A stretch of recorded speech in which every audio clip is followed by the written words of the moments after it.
देवी मां शारदे के चरणों में नमन। हमारे समक्ष दो महान विभूतियां जिनके स्मृति में यह कार्यक्रम आयोजित है, उनके चरणों में नतमस्तक प्रणाम, वंदन, अभिनंदन, नमन। इस कार्यक्रम में उपस्थित समस्त श्रोताओं जिनके दम पर कोई भी कार्यक्रम की सफलता या असफलता निर्भर करती है, आप सबको प्रणाम। मंच का कुशल संचालन कर रहे आदरणीय व्यथित दादा, जिनका स्नेह सदैव प्राप्त होता है। मंच की अध्यक्षता कर रहे परम आदरणीय बिंद कोकिल दादा, जिनसे हर शख्स वाकिफ है, उनको प्रणाम निवेदित करते हुए बस इतना सा निवेदन करना चाहता हूं। बहुत अधिक समय आपका नहीं लूंगा, क्योंकि ये 10 मिनट जो मैं आपके समक्ष अपनी कविताओं का प्रसार करूंगा, मेरे हृदय से निकलने वाले शब्द यदि आपके हृदय पर जरा भी आघात करेंगे तो आपकी तालियां मुझे प्राप्त होंगी, तो मुझे कविता सुनाने में और आपको कविता सुनने में अच्छा लगेगा। अगर अपने देश से प्रेम है तो एक बार जोरदार तालियां बजा के मुझे आदेशित करिए। मैं यहां से प्रारंभ करता हूं कि मेरी कविता आशा जुल्का की जुल्फों में कैद नहीं, मेरी कविता पाक चीन जैसे मुल्कों में कैद नहीं, मेरी कविता महबूबा के चेहरे का आयाम नहीं, मेरी कविता इश्क मोहब्बत जैसा कोई नाम नहीं, मेरी कविता शबरी के जूठे बेरों को खाती है, मेरी कविता श्री राम को श्रीलंका ले जाती है, मेरी कविता देश प्रेम के गीतों का परिचायक है, भगत सिंह आजाद ही मेरी कविताओं के नायक हैं, मेरी कविता हिंद की माटी चंदन लिखने वाली है, मेरी कविता दर्पण को बस दर्पण लिखने वाली है, मेरी कविता हर मुफलिस का तर्पण लिखने वाली है, मेरी कविता हिंदुस्तान का कड़कड़ लिखने वाली है। बहुत बढ़िया।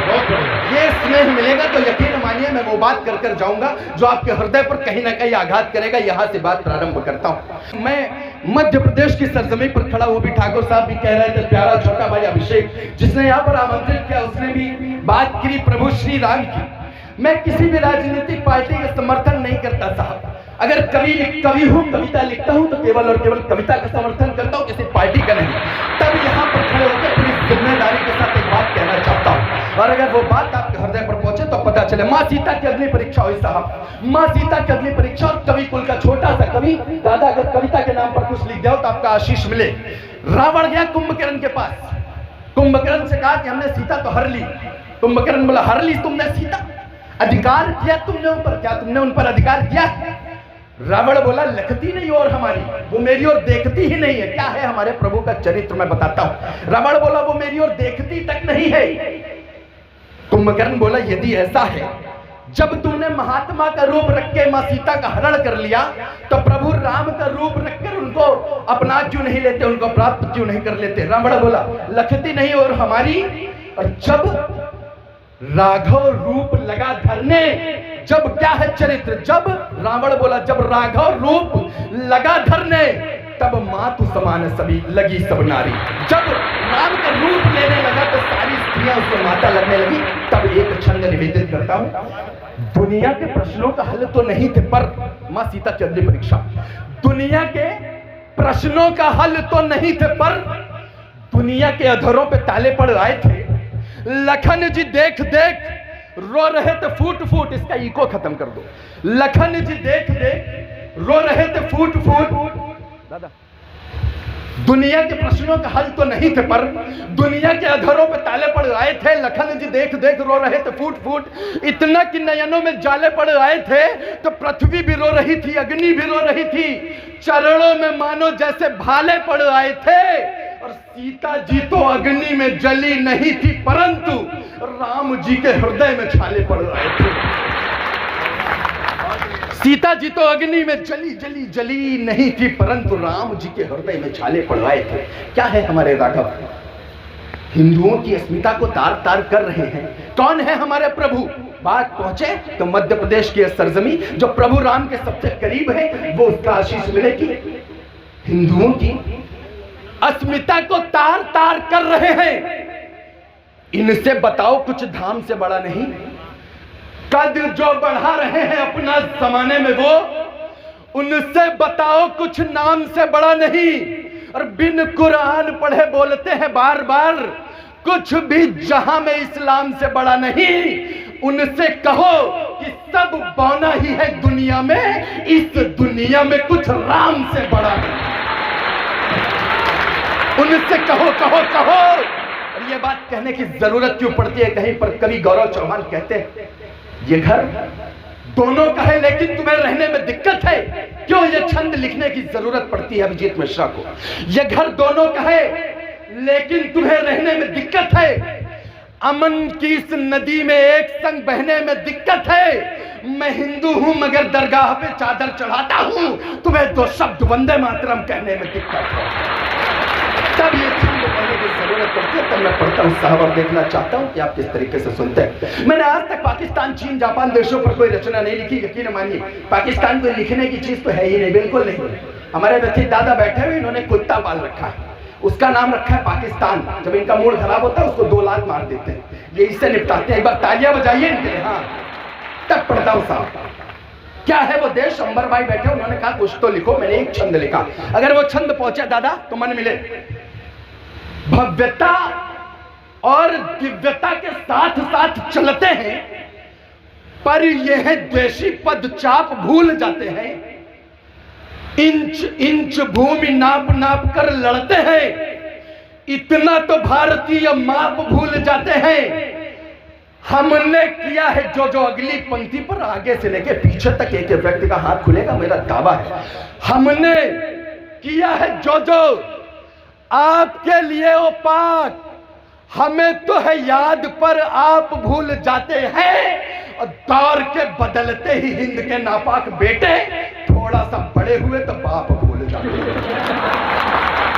दौर के बदलते ही हिंद हिंद हिंद के नापाक बेटे थोड़ा सा बड़े हुए तो बाप भूल जाते हैं। 2 बंद की एक छोटी सी रचना पढ़ूंगा, अपना स्थान लूंगा, बहुत अधिक समय।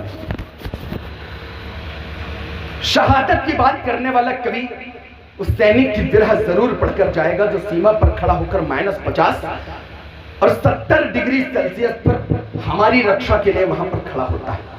यदि उसका मर्म, उस सैनिक की आवाज, उसको कविता का रूप दिया जाए, शब्दों में ढाला जाए तो सैनिक की आवाज क्या होगी, ये मेरी कविता की भूमिका है। अगर आपका मन मिलेगा तो मुझे अच्छा लगेगा।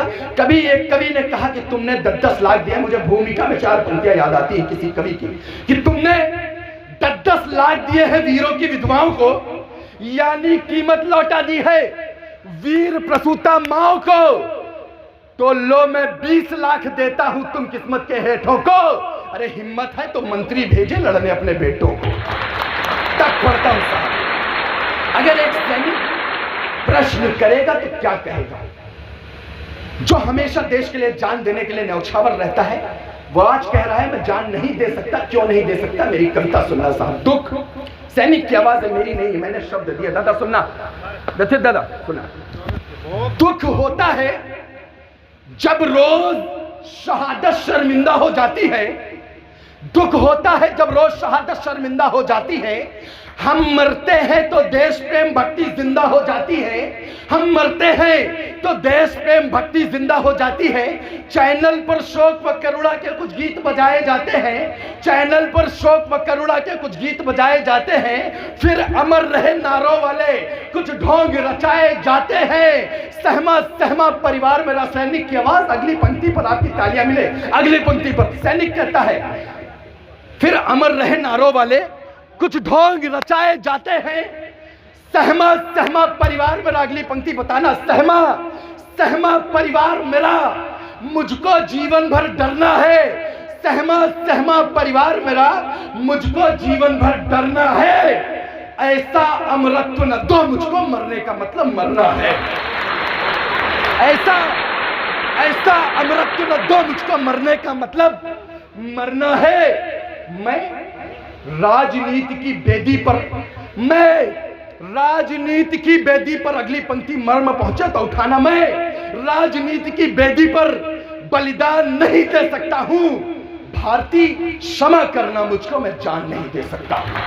अंतिम बंद अपना। भारती क्षमा करना मुझको, मैं जान नहीं दे सकता हूं। क्या है इस जान की कीमत? जिस देश में शहीद की बेवा को महफिल से उठा के बाहर फेंक दिया जाता है, उस सैनिक की जान की कीमत कविता के माध्यम से प्रेषित करता हूं। जिस जान की कीमत 20 लाख और एक नौकरी सरकारी, जिस जान की कीमत 20 लाख और एक नौकरी सरकारी, जिस जान की कीमत कभी कभी अपने ही घर की गद्दारी, जिस जान की कीमत कभी कभी अपने ही घर की गद्दारी, जिस जान की कीमत संसद में 2-4 दिनों का हंगामा, जिस जान की कीमत संसद में 2-4 दिनों का हंगामा, जिस जान की कीमत 100 गज के छोटे मकान का बैनामा। और कवि सम्मेलन की दुनिया में जब से आया हूं, कविता के नाम पर अगली 2 पंक्तियों से बेहतर दादा कुछ नहीं लिख पाया। सुनना साहब, और दूसरी पंक्ति पर मन मिलेगा तो अच्छा लगेगा। जय घोष हो गौ सैनिक के नाम पर तो मुझे लगेगा आपकी श्रद्धांजलि पहुंची है। जिस जान की कीमत 100 गज के छोटे मकान का बैनामा, परिवार से दूरी सह लूंगा। अगली पंक्ति देखना चाहता हूं। परिवार से दूरी सह लूंगा, सूना परिवार नहीं देना। परिवार से दूरी सह लूंगा, सूना परिवार नहीं देना। देना ना देना वीर चक्र फूलों का हार नहीं देना। देना ना देना वीर चक्र फूलों का हार नहीं देना। मैं जानबूझकर अंतिम पंक्ति, अपना स्थान आपकी तालियां मुझे विदा करेंगी। मैं जानबूझकर घर का रोशनदान नहीं दे सकता हूं। भारती क्षमा करना, मुझको मैं जान नहीं दे। बहुत बहुत धन्यवाद। बहुत